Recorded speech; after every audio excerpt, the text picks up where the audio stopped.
sebetulnya Amerika kan saat ini merupakan tujuan ekspor RI dan juga investasi Indonesia ini ke Amerika Serikat juga cukup besar. Artinya bagaimana efeknya ke neraca dagang dan juga ke ekonomi RI atas kemungkinan gagal bayar yang terjadi di Amerika Serikat? Nah, betul sekali. Saat ini khususnya berkaca dengan terhadap data balance of payment kita yang baru terbit minggu lalu. Untuk kuartal 1 kita melihat bahwa untuk sisi ekspor dan impor dan juga khususnya kalau kita summarize dalam current account, kita mengalami current account surplus. Jadi masih kita menikmati ekspor lebih besar daripada impor, cukup signifikan, sehingga kita menikmati current account surplus sekitar 0,9% dari PDB. Itu memang menjadi prestasi tersendiri. Walaupun ketika saat ini kita sadari bahwa harga komoditas itu sudah turun cukup tajam, harga batu bara turun, harga CPO juga turun, tetapi kita melihat bahwa secara volume kita masih bisa meningkatkannya positif sekitar 11-12% year to date sekarang pertumbuhan ekspor kita secara keseluruhan.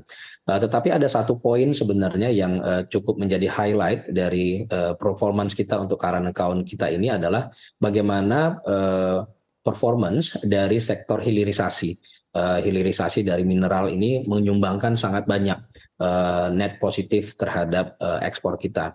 Nah, ini akan terus kita pertahankan. Di sisi lain, karena performance ekonomi kita baik, kita melihat aliran modal itu positif.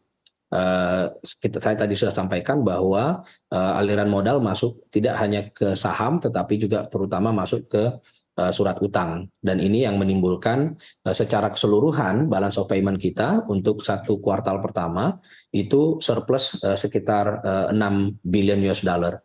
Nah, ini yang menjadi modal lagi-lagi. Ke depan memang tantangan belum akan menurun, sehingga kita harus pertahankan performance ini. Ke depan kita harus lihat bagaimana sektor-sektor dari ekonomi kita untuk bisa cukup resilient pertumbuhannya.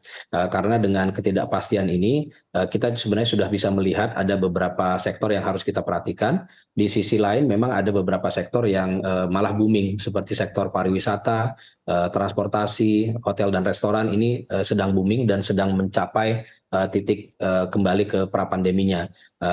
Turis mulai masuk lagi sampai sekitar 800.000 turis asing per bulan sekarang sudah mulai masuk ke tujuan-tujuan wisata, sehingga ini juga membawa devisa untuk kita. Satu lagi mungkin yang cukup penting adalah bagaimana kita melihat dari performance balance of payment kita juga adalah masuknya foreign direct investment yang cukup positif di kuartal pertama. Kita berharap foreign direct investment ini bisa terus kita dorong di level yang cukup tinggi di tahun ini dan juga tahun depan.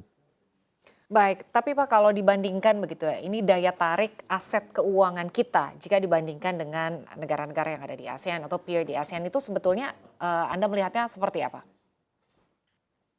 Saat ini kita sedang menikmati perbandingan yang sangat baik untuk Indonesia. Kita sekarang kalau dibandingkan dengan beberapa tahun yang lalu, saya sudah sebutkan bahwa saat ini kita menikmati tingkat suku bunga yang menurun, itu adalah cerminan dari tingginya permintaan global terhadap surat utang yang diterbitkan oleh pemerintah Republik Indonesia. Kita sekarang cukup sebanding dengan performance yang biasanya cukup bagus di Filipina misalnya. Tetapi dengan negara-negara lain di ASEAN, ini mayoritas tingkat suku bunganya meningkat, kecuali kita dengan Filipina. Jadi memang kita menikmati kondisi yang lebih baik dibandingkan dengan banyak negara di ASEAN, apalagi kalau kita bandingkan dengan negara-negara maju di G20. Cukup resilient memang. Ini yang harus kita pertahankan ke depan.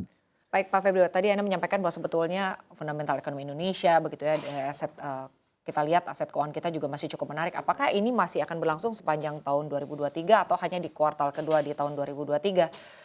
Langkah-langkah apa artinya agar ini terus bisa sustain begitu, tetap menarik begitu aset keuangan kita?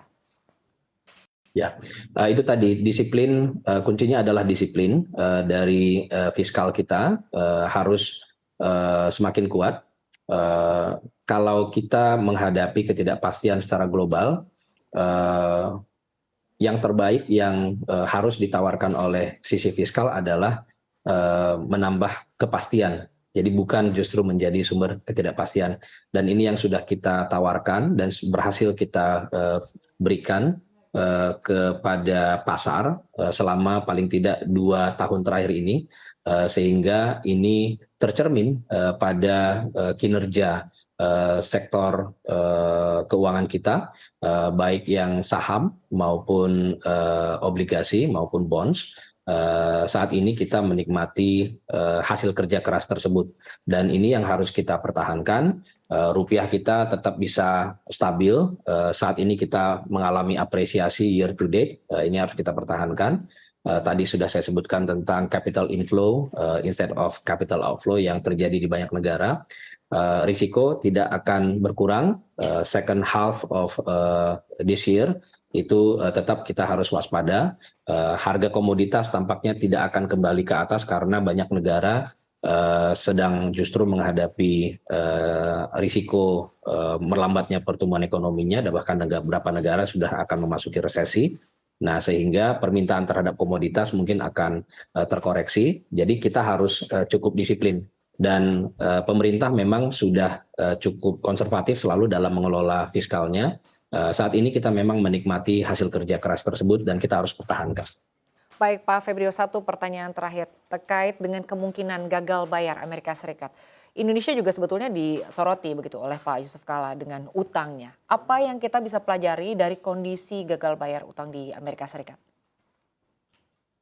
Indonesia tidak disoroti utangnya oleh investor sama sekali, karena saat ini utang Indonesia dibandingkan dengan banyak negara peers kita. Saat ini debt to GDP ratio kita memang meningkat ke 39 di tahun lalu, tapi tahun ini akan bisa kita turunkan ke 38. Dan ini sangat jauh dibandingkan dengan banyak negara G20 dan ASEAN. Saat G20 dan ASEAN menghadapi pandemi kemarin, rata-rata debt to GDP ratio-nya meningkat sangat tajam. Tadi misalnya Amerika Serikat meningkat dari 90-an ke 120% dari PDB-nya. Bahkan negara tetangga kita seperti Malaysia itu sudah melampaui 60-an% dari PDB-nya. Saat ini lagi-lagi Indonesia pada posisi yang sangat baik, dan ini adalah hasil kita mengelola fiskal kita dengan sangat prudent. Kenaikan utang selama pandemi itu sangat justified, dan bahkan sekarang kita sudah pada tren menurunkan utang kita, walaupun utang kita masih sangat rendah dibandingkan dengan satu threshold kita yang di 60%, apalagi kalau kita bandingkan dengan banyak negara yang menggunakan utang ini. Kita memang sangat hati-hati dan juga akan terus prudent dalam mengelola utang kita, tapi hasil kerja keras kita itu sekarang sedang menunjukkan hasil yang sangat baik, dan ini akan terus kita pertahankan. Baik ya, semoga